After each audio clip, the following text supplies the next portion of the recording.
penolong. Walau 10.000, walau 10.000 rebah di kananku, takkan ku goyah. Sebab Yesus takkan ku goyah, takkan ku goyah. Sebab Yesus serta, sekali lagi takkan ku goyah, takkan ku goyah.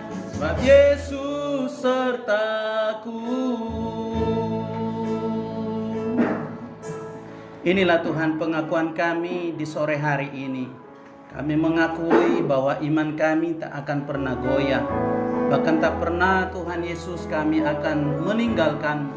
Walaupun apapun yang terjadi, Tuhan di sisi kami, walaupun apapun yang terjadi yang kami alami, kami akan tetap kuat berdiri teguh di dalam iman yang kokoh, yaitu di batu karang yang teguh, Yesus Kristus Juru Selamat kami. Siang hari ini Tuhan, kami akan mendengarkan firman-Mu. Biarlah Tuhan yang menyertai kami, membungkus kami dengan darah-Mu. Biarlah Tuhan firman-Mu, Tuhan yang hamba sampaikan, boleh Tuhan Yesus mendarat di hati kami semua, boleh masuk di hati kami. Roh Kudus tolong kami, bantu kami, biar firman-Mu Tuhan boleh mendapatkan tempat di hati kami, dan kami boleh lakukan bagi kemuliaan nama-Mu. Terima kasih Bapa, dalam nama Yesus, haleluya, amin. Puji Tuhan, shalom. Puji Tuhan, hari ini kita bersyukur kepada Tuhan. Ini adalah minggu terakhir di bulan Juli ini bagi kita semua, Bapak Ibu Saudara.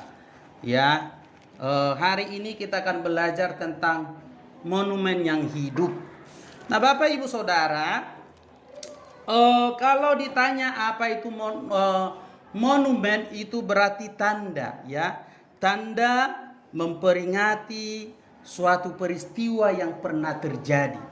Jadi dengan adanya tanda itu, maka akan bisa kita ingat, oh pernah terjadi sesuatu. Contoh monumen Pancasila, monumen apa lagi, ya banyak hal. Nah Bapak Ibu Saudara, ternyata saya dan saudara adalah merupakan monumen yang hidup dari Kristus Yesus. Saya dan saudara adalah monumen yang hidup, yang menjadi bukti, yang menjadi tanda, yang menjadi ketika orang melihat saya dan saudara, orang akan melihat di balik saya dan saudara ada sesuatu yang terjadi. Nah Bapak Ibu Saudara, kita banyak mendengar di hari-hari ini, ya. Bagi saya hari-hari ini terjadi degradasi tentang taraf hidup atau moral manusia yang semakin hari yang sudah semakin merosot. Nah Bapak Ibu Saudara, satu negara yang boleh dikatakan Amerika Serikat, dulunya negara ini adalah banyak dipenuhi dengan monumen-monumen yang menceritakan tentang kebaikan Tuhan. Salah satunya adalah monumen yaitu tentang 10 perintah di lapangan umum yang terbuka. Dan itu menjadi simbol atau kebanggaan bagi Amerika pada zaman dulu. Tetapi hari-hari ini kita melihat Bapak Ibu Saudara, monumen-monumen tersebut sudah mulai disingkirkan, sudah mulai diasingkan, tidak lagi diperkenankan untuk ada di satu tempat yang umum. Ini menandakan adanya kemunduran atau kemerosotan moral dari setiap bangsa. Hari-hari ini banyak saya mendengar Bapak Ibu Saudara di mana sudah ada Alkitab Pelangi. Alkitab Pelangi ini di mana Bapak Ibu Saudara firman Tuhan ini direvisi, dihapus yang berhubungan tentang gender, berhubungan tentang Allah Bapa itu dihapus karena mereka menganggap Alkitab ini harus disesuaikan dengan zaman. Ini adalah Bapak Ibu Saudara, ada sesuatu degradasi moral, degradasi iman, degradasi Bapak Ibu Saudara, kepercayaan, keyakinan akan firman Tuhan. Kalau kita tidak waspada, maka kita akan menganggap, oh iya betul juga, karena alasan HAM. Dan Bapak Ibu Saudara, di Eropa Alkitab ini sudah diterima. Gereja-gereja besar, gereja-gereja utama tidak lagi menggunakan Alkitab ini Bapak Ibu Saudara. Tapi Alkitab yang sudah berwarna pelangi yang mendukung ya fenomena-fenomena alam sekarang. Nah Bapak Ibu Saudara yang dikasih Tuhan, padahal dikatakan saya dan saudara adalah monumen yang hidup, yaitu menjadi saksi, menjadi Bapak Ibu Saudara simbol cerminan daripada Kristus Yesus. Oleh karena itu mari kita baca Alkitab kita di dalam 2 Korintus 3 ayat 2 sampai dengan ayat 3. 2 Korintus 3 ayat 2 sampai dengan ayat 3. 2 Korintus 3 ayat 2 sampai dengan ayat 3. Sudah dapat semua? Oke, kalau sudah dapat, pada hitungan yang ketiga kita baca bersama-sama. 1, 2, 3. Kamu adalah surat pujian kami yang tertulis dalam hati kami dan yang dikenal, yang dapat dibaca oleh semua orang. Karena telah ternyata bahwa kamu adalah surat Kristus yang ditulis oleh pelayanan kami. Ditulis bukan dengan tinta, tetapi dengan roh dari Allah yang hidup, bukan pada loh-loh batu, melainkan pada loh-loh daging, yaitu di dalam hati manusia. Nah Bapak Ibu Saudara, dikatakan tadi bahwa kamu, ya, Paulus menegaskan jemaat Korintus, kamu adalah, ya, ayat 2 dikatakan, kamu adalah surat pujian kami yang ditulis ya dalam hati kami, yang dikenal, yang dapat dibaca oleh semua orang. Bapak Ibu Saudara, kalau kita balik latar belakang Korintus ini adalah boleh dikatakan dari sekian jemaat yang dirintis, yang dilayani oleh Paulus. Jemaat Korintus ini adalah jemaat yang multi banyak persoalan. Ya, jemaat inilah jemaat yang penuh banyak persoalan. Di mana di jemaat di sana ada banyak yang menekankan golongan-golongan. Dia mengatakan, aku dari golongan Paulus, aku golongan daripada Petrus, aku golongan daripada Yesus. Bukan hanya itu Bapak Ibu Saudara, jemaat di sana pun mengalami masalah moral. Salah satunya Bapak Ibu Saudara, di tengah-tengah jemaat itu ada yang menikahi ibu kandungnya sendiri. Tetapi kita lihat di dalam ayat ini, Paulus menekankan di dalam ayat 2 dikatakan, kamu adalah surat pujian kami yang ditulis dalam hati kami dan yang dikenal, yang dapat dibaca oleh semua orang. Saya dan saudara adalah monumen yang hidup tentang Kristus Yesus. Saya dan saudara adalah monumen yang hidup, di mana di dalam ayat ini dikatakan bahwa hidup saya dan saudara akan selalu dibaca orang. Hidup saya dan saudara akan menjadi cermin apakah saya dan saudara benar-benar sudah menjadi monumen yang hidup dari Kristus Yesus. Orang lain tidak mau peduli dengan Alkitabmu Bapak Ibu Saudara. Agama lain gak mau tahu tentang isi Alkitab.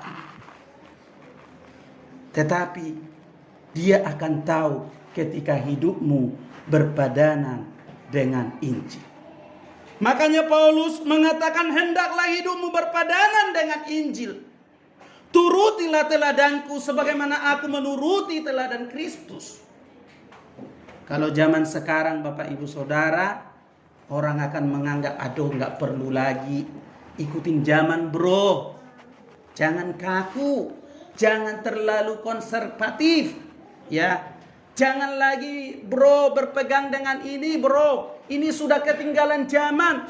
Mungkin itu akan Bapak Ibu Saudara dengar, ataupun anak-anak muda di dalam pergaulannya mungkin akan masuk setiap hari untuk merongrong imanmu. Tetapi di dalam ayat ini dikatakan, kamu adalah suratan Kristus. Bapak Ibu Saudara yang dikasih Tuhan, monumen hidup saya dan saudara adalah menceritakan, ya, ada pribadi yang telah mati, di kayu salib menebus saya dan saudara. Oleh karena itulah di dalam kitab Korintus dikatakan, kamu adalah saksiku, perbuatlah ini menjadi peringatan akan aku. Saya dan saudara adalah saksi Kristus. Saya katakan tadi, orang gak mau tahu dengan isi Alkitab. Tetapi dia tahu ketika hidupmu benar-benar sesuai dengan firman Tuhan, dia akan mau tahu dengan apa yang engkau imani, apa yang engkau pelajari. Nah Bapak Ibu Saudara, 3 hal yang perlu kita perhatikan di siang hari ini. Yang pertama Bapak Ibu Saudara, bahwa saya dan saudara adalah monumen kebenaran kekal, adalah hidup orang percaya yang menjadi kitab suci yang terbuka. Saya dan saudara adalah monumen hidup yang dapat dibaca oleh semua orang. Kebenaran. Ya. Dikatakan Bapak Ibu Saudara, ada seorang penginjil mengatakan begini Bapak Ibu Saudara, bahwa lebih kuat kehidupan saya dan saudara, ya, lebih kuat kehidupan saya dan saudara, ya, menceritakan Kristus daripada mulut saya menceritakan Kristus. Artinya Bapak Ibu Saudara, ketika hidup kita benar-benar berpadanan dengan Injil, itu lebih kuat bobotnya daripada kita setiap hari menyampaikan Injil, menyampaikan firman Tuhan, tapi kenyataannya hidup kita tidak sesuai dengan firman Tuhan. Nanti akan ada orang berkata, aduh, itu sudah mabuk agama. Dalam ayat ini dikatakan, pertama Bapak Ibu Saudara, kebenaran yang pertama dari bacaan kita siang hari ini, bahwa monumen kebenaran kekal adalah hidup orang percaya yang menjadi kitab suci yang terbuka. Di dalam ayat 2 dikatakan, kamu adalah surat pujian kami yang tertulis di dalam hati kami, yang dikenal dan dapat dibaca oleh semua orang. Sudahkah hidup kita dapat dibaca oleh semua orang? Jangan-jangan hidup kita ini masih samar-samar Bapak Ibu Saudara. Tapi dalam ayat ini dikatakan yang dikenal, yang dapat dibaca oleh semua orang. Dikenal di sini Bapak Ibu Saudara, bukan dikenal karena kelakuan kita yang tidak bertanggung jawab. Tetapi di dalam ayat ini adalah kelakuan kita, kita dikenal, kita dilihat, kita dibaca orang. Oleh karena kelakuan saya dan saudara sesuai dengan firman Tuhan. Bapak Ibu Saudara, dikatakan kita adalah suratan Kristus. Artinya orang akan melihat hidup saya dan saudara ketika kita meneladani hidup Kristus. Orang percaya dimaksud untuk secara jelas mengungkapkan Kristus melalui motif, kata-kata, tindakan, bagaimana kita hidup mencerminkan reputasinya. Orang percaya, saya dan saudara, ya, dikatakan dengan jelas hidup saya harus mengungkapkan baik motif, kata-kata, tindakan kita, ya, harus mencerminkan reputasinya Kristus. Maka dalam ayat ini Paulus katakan kita dibaca oleh semua orang. Diam-diam Bapak Ibu Saudara, tetangga kita itu menilai walaupun dia nggak ngomong. Beda ya, keluarga si A itu walaupun dia sendiri di sini beda, ya, yang notabene tidak satu iman dengan kita, tetapi hidupnya itu menjadi teladan. Tidak seperti bapak-bapak yang lain, atau tidak seperti ibu-ibu yang lain, tidak seperti anak-anak yang lain. Itu akan keluar dari mulut mereka. Bapak Ibu Saudara yang dikasih Tuhan, karena dikatakan kita dapat dibaca. Dalam 2 Korintus 2 ayat 14 dikatakan, namun syukur kepada Allah yang selalu memimpin kami kepada kemenangan di dalam Kristus dan menyatakan keharuman pengetahuan akan Dia di setiap tempat melalui kami. Hidup saya dan saudara di dalam firman ini harus membawa keharuman, ya, di setiap tempat, yaitu tentang Dia. Jangan sampai Bapak Ibu Saudara, seperti yang Paulus katakan, jangan sampai oleh karena aku justru Injil ditolak.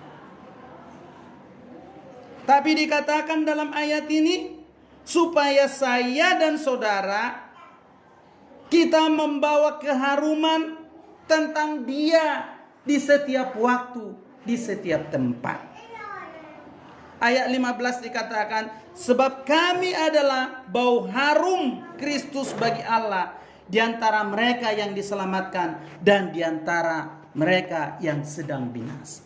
Saya dan saudara adalah menjadi bau harum bagi orang Kristen, bagi orang yang percaya, dan juga bagi orang yang tidak mempercayai tentang Kristus. Ini adalah Bapak Ibu Saudara karakter kehidupan orang Kristen. Dia menjadi berkat di tengah-tengah orang Kristen, orang percaya, sekaligus Bapak Ibu Saudara dia pun membawa nama harum Kristus bagi orang-orang yang tidak percaya kepada Kristus. Makanya Yesus selalu berkata bahwa kasihilah musuhmu, berdoalah kepada mereka. Sekalipun memang pahit, sekalipun memang rasanya tidak mungkin kita membalas kebaikan kepada orang yang tidak memberikan kebaikan bagi kita. Tetapi itulah iman saya dan saudara. Makanya Yesus katakan, apalah lebihmu, apalah upahmu kalau engkau berbuat baik kepada orang yang baik. Orang lain pun yang tidak mengenal Yesus melakukan hal yang sama. Artinya tidak ada nilai plus kita kalau kita hanya mencintai, mengasihi, atau berbuat baik kepada orang yang baik kepada kita. Tidak ada nilai kita. Tidak ada perbedaannya Bapak Ibu Saudara. Bapak Ibu Saudara, saya sangat terharu, ya. Mungkin satu peristiwa yang pernah terjadi, yaitu ketika Bapak Ibu Saudara Muhammad Kece, ya, ada dua yang ditangkap pada waktu itu. Satu mengenai tentang penistaan agama, yaitu Muhammad Kece dan juga Yahya Waloni. Kita akan bisa lihat perbedaan kedua-duanya. Muhammad Kece ketika ditangkap, dia dianiaya, dihajar, ya, bahkan mohon maaf, tinja dimasukin ke dalam mulutnya. Dan yang melakukan itu bukan yang seiman dengan kita, dengan bangganya mengatakan bahwa dia membela kebenaran. Berbanding terbalik dengan Yahya Waloni yang dia ditempatkan di tengah-tengah Kristen.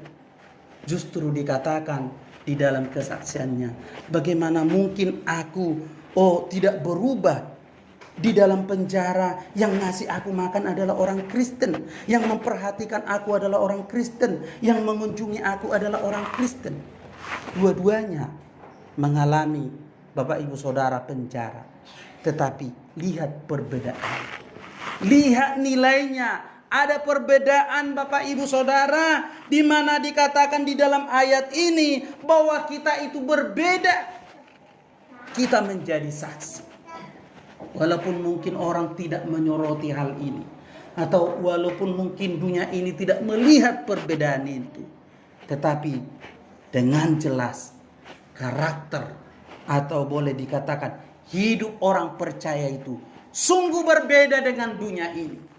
Artinya Bapak Ibu Saudara, saya dan saudara itu di dalam Alkitab ini sudah benar-benar menjadi saksi Kristus. Dua-duanya sama-sama mengalami masalah. Tetapi yang satu aman, tetapi satu lagi mengalami penganiayaan.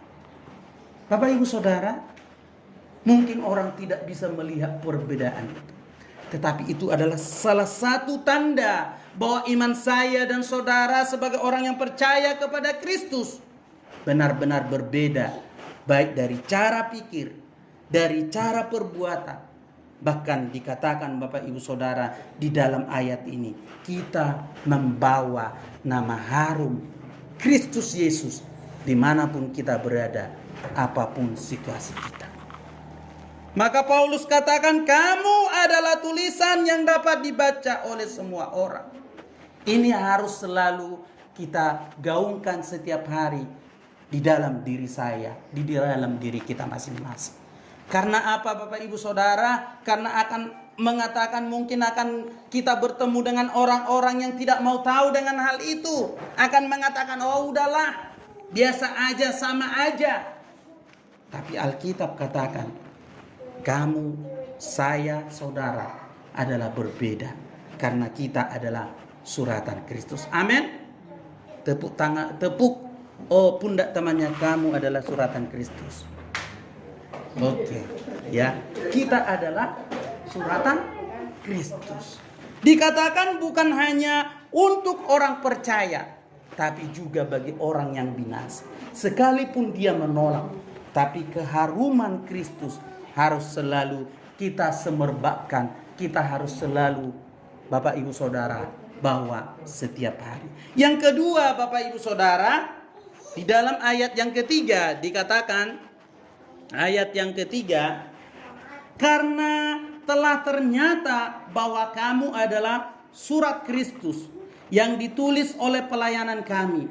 Ditulis bukan dengan tinta, tetapi dengan Roh Allah, dari Allah yang hidup, bukan pada loh batu, melainkan pada loh daging, yaitu di dalam hati manusia.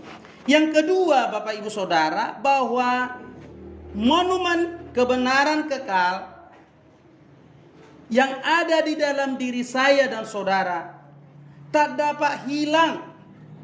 Artinya kebenaran Kristus di dalam hidup orang percaya tidak akan dapat dilenyapkan. Sekalipun tadi monumen-monumen yang berbau tentang iman-iman Kristen di negara-negara Eropa, khususnya di Amerika, pelan-pelan sudah disingkirkan Bapak Ibu Saudara. Tetapi kebenaran kekal dalam hatimu, dalam hati saya, tidak akan dapat disingkirkan. Kebenaran kekal, iman yang telah digariskan, iman yang telah dipahatkan di dalam Kristus Yesus, di dalam loh hati saya dan saudara, oleh karena Roh Kudus, tidak akan dapat dihapus, tidak akan dapat dilenyapkan Bapak Ibu Saudara. Gereja sudah membuktikan pada abad-abad pertama, ya, ketika gereja bertumbuh, gereja mulai mengalami penganiayaan. Kurang lebih 300 tahun gereja mengalami penganiayaan. Dengan tujuan bahwa gereja akan bisa dilenyapkan dengan penganiayaan yang dahsyat. Tetapi kenyataannya kebenaran kekal itu tidak bisa dilenyapkan. Gereja bertumbuh terus menerus.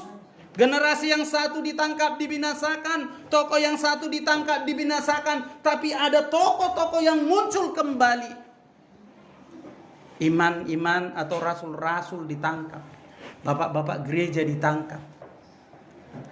Tetapi jemaat-jemaat ini bertumbuh terus sampai hari ini.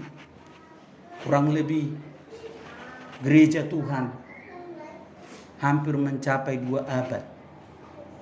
Ya, kita tetap berdiri di dalam iman yang kokoh. Bukan hanya dihantam dengan penganiayaan fisik, tapi dihantam juga dengan ajaran-ajaran yang masuk menyelusup di dalam gereja. Artinya ada pengajaran-pengajaran yang berusaha merusak iman itu, merusak dari dalam. Tetapi kenyataannya bahwa firman Tuhan berkata bahwa di atas batu karang inilah aku akan mendirikan jemaatku, alam maut tidak akan dapat menguasainya.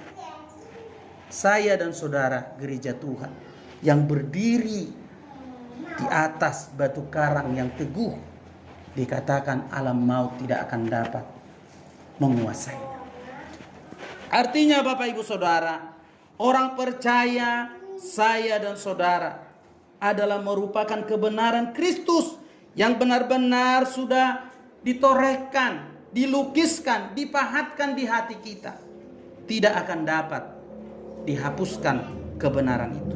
Dalam Roma 8 ayat 23, dan bukan hanya mereka saja, tetapi kita yang telah menerima karunia sulung, kita juga mengeluh dalam hati kita sambil menantikan pengangkatan sebagai anak, yaitu pembebasan tubuh kita, berkuasa atas mereka. Demikianlah firman Tuhan. Sekalipun kita mengeluh di dalam daging ini karena banyaknya pergumulan, banyaknya persoalan Bapak Ibu Saudara, atau mungkin lelahnya kita sepanjang minggu, sepanjang hari kita bekerja, ya, tetapi kebenaran kekal yang telah ditorehkan Tuhan di hatimu, di hati saya, menjadi bagian orang percaya, tidak akan dapat dihapuskan.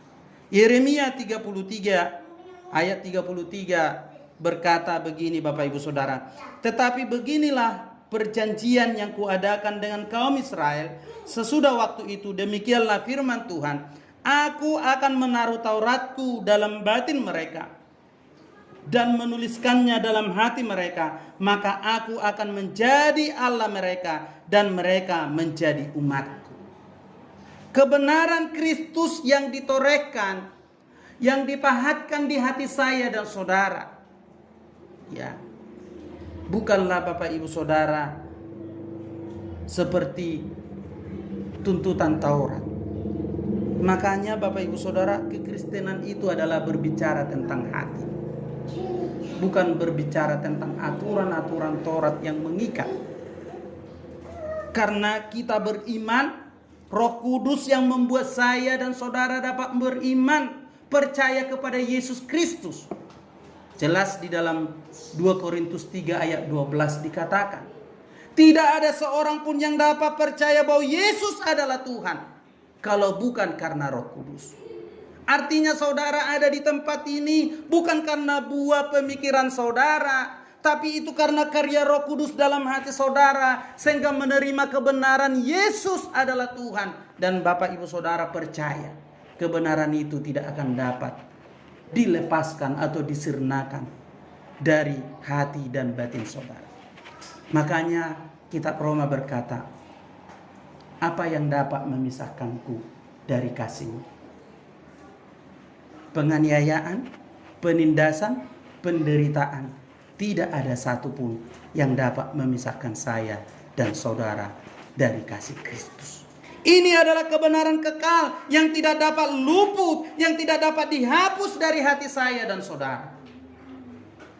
Karena kita ditaruhkan atau dilukiskan kebenaran tentang iman Kristus Yesus, bukan berdasarkan tuntutan Taurat yang mematikan, tetapi di hati saya dan saudara.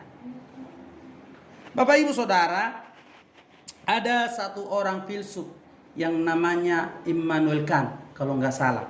Ya, nanti Amang Saulus bisa mengoreksinya.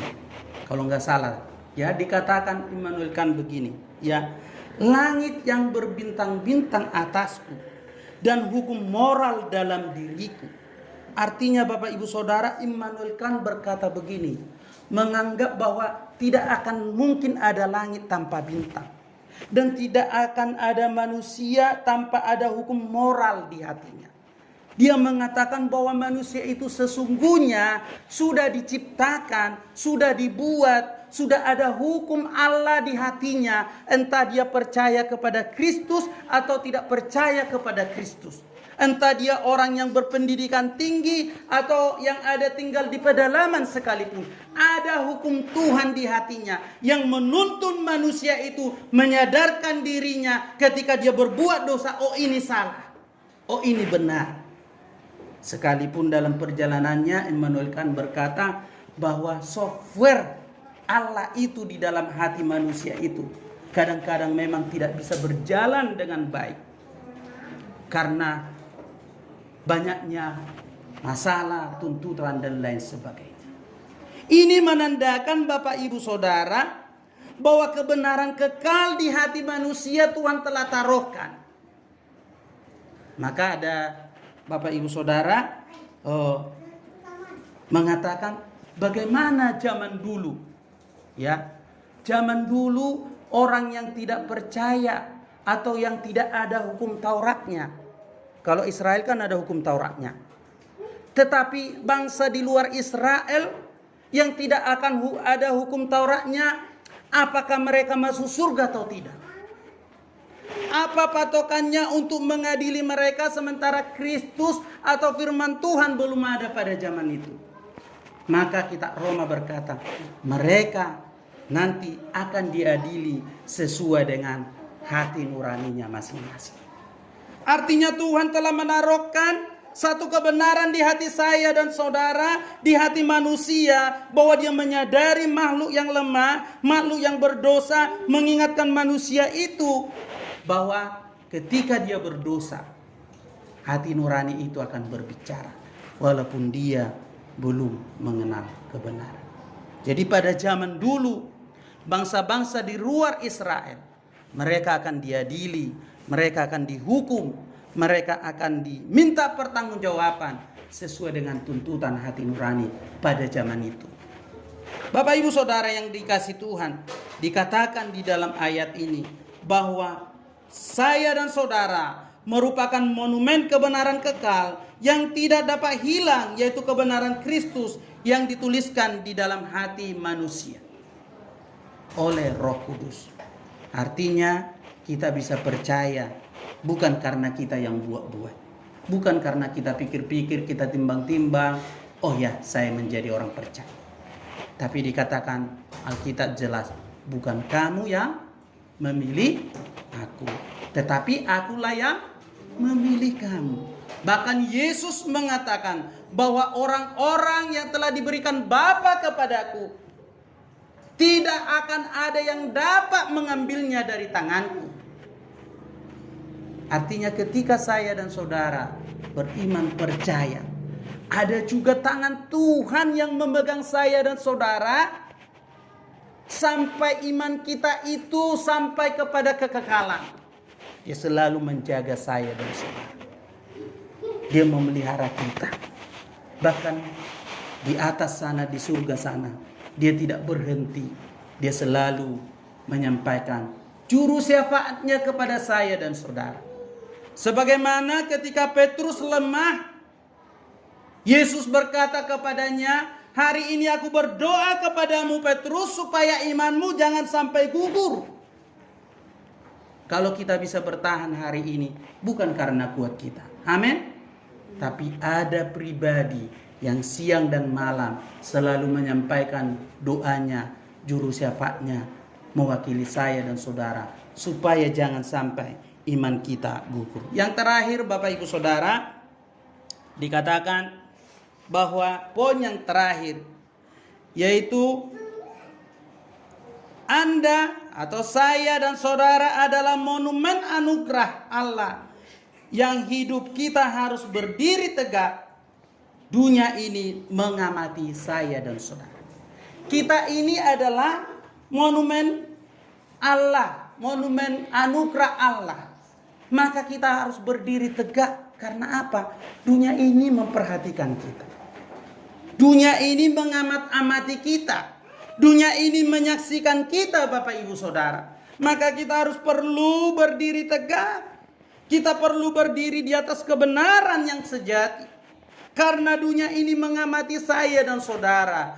Dunia ini akan menyoraki saya dan saudara. Dunia ini selalu memperhatikan saya dan saudara. Maka Ibrani 12 ayat 1 dan 2 dikatakan begini. Karena kita mempunyai banyak saksi, bagaikan awan yang mengelilingi kita, marilah kita menanggalkan semua beban dan dosa yang begitu merintangi kita, dan berlombalah dengan tekun dalam perlombaan yang diwajibkan bagi kita.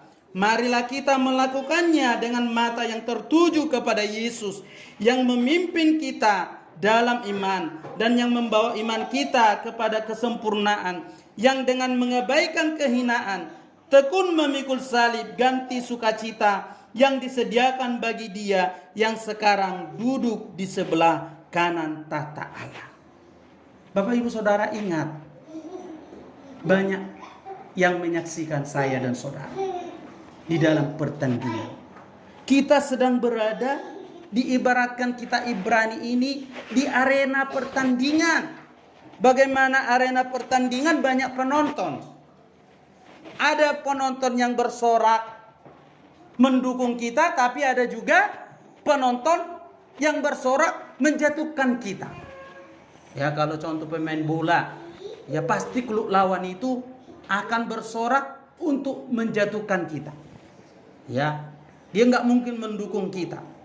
Dia akan menjelek-jelekkan kita. Dia akan selalu bersorak supaya mental kita menjadi down.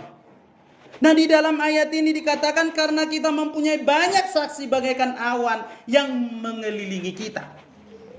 Banyak saksi bagaikan awan mengelilingi saya dan saudara. Karena banyak saksi, apa dikatakan dalam ayat ini? Marilah kita menanggalkan semua beban dan dosa begitu merintangi kita.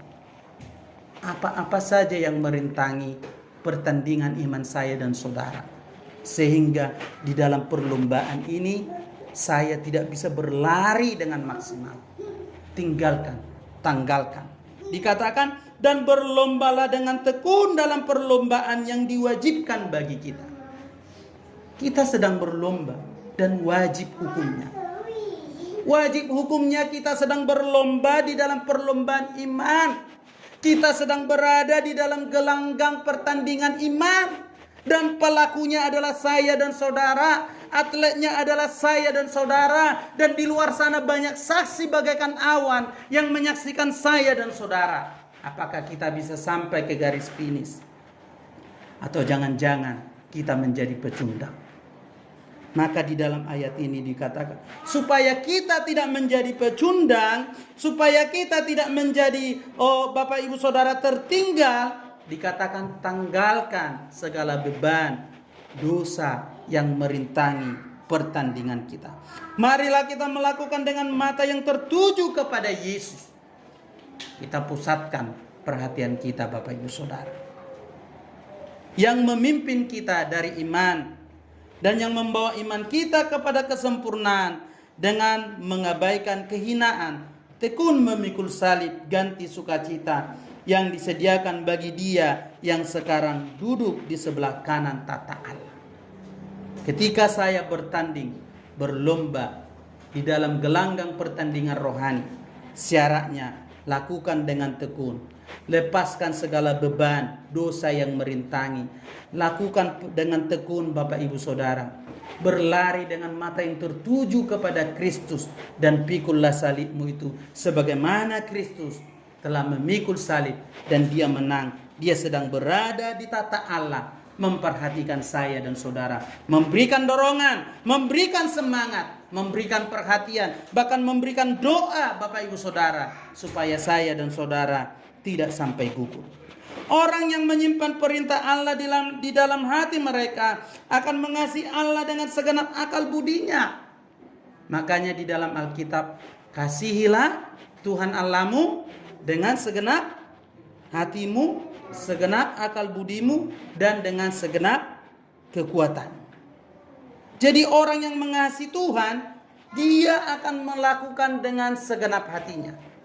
Lalu Bapak Ibu Saudara, orang yang menyimpan perintah Allah, dia akan menunjukkan kasihnya. Sebagaimana Bapak Ibu Saudara, seorang anak ketika dia menyimpan perintah Tuhan di hatinya, sebagai anak, dia menunjukkan kasihnya kepada orang tua dengan cara apa? Hormatilah ayah dan ibumu. Orang yang menyimpan perintah Tuhan, Bapak Ibu Saudara, dia akan setia dalam kehidupan pernikahannya. Dia akan setia dan berintegritas dalam pekerjaannya. Dia akan setia, Bapak Ibu Saudara, dalam kelakuannya. Jadi Bapak Ibu Saudara, ketika seseorang berkata dia menyimpan perintah Tuhan, dia mengasihi Tuhan, maka akan terlihat Bapak Ibu Saudara aspek-aspek kehidupannya akan tercermin. Bagaimana anak-anaknya kepada orang tuanya, bagaimana orang tuanya kepada anak-anaknya, bagaimana dia setia di dalam pasangannya, dalam rumah tangganya, bagaimana dia dalam pekerjaannya. Maka sebagai orang Kristen, Bapak Ibu Saudara, sebenarnya di dalam bekerja, orang percaya itu adalah orang yang unggul dalam segala hal. Dia akan unggul di dalam disiplinnya masuk kerja. Dia akan unggul, Bapak Ibu Saudara, loyalitasnya tidak perlu diragukan karena dia menyadari, Bapak Ibu Saudara, mereka harus menghargai kehidupan umat manusia dan memperlakukan orang lain bermartabat dan menghormati yang lain. Sekalipun mungkin dari status ekonomi atau status sosial ya kita lebih tinggi, tapi orang yang mengasihi Tuhan, dia tidak akan memandang hina orang yang di bawahnya, sekalipun dari segi status dia adalah orang yang di bawah kita. Dia akan menghormati, memperlakukan sebagaimana Kristus memperlakukan dia. Maka tidak ada yang lebih baik sebenarnya, majikan yang terbaik selain daripada orang Kristen, kalau dia melakukan firman Tuhan. Tidak ada lagi kabar kedengaran, Bapak Ibu Saudara, dia majikan orang Kristen tapi dia begitu jahat, tidak menghargai pembantunya, tidak menghargai orang lain. Tapi di dalam ayat ini justru sebaliknya, orang yang mengasihi Tuhan, orang yang menyimpan perintah Tuhan, dia memperlakukan dengan baik semua manusia. Mereka tidak mengatakan hal-hal yang buruk mengenai orang lain. Tak peduli berapa banyak buruknya yang telah dilakukan orang lain terhadap mereka. Mereka merasa puas dengan Allah serta dengan apa yang diberikannya bagi mereka. Dan mereka tak menginginkan hal lain. Inilah tanda-tanda lahiriah bahwa hukum Allah hidup dan tertulis di dalam hati kita oleh Roh Allah yang telah menuliskan.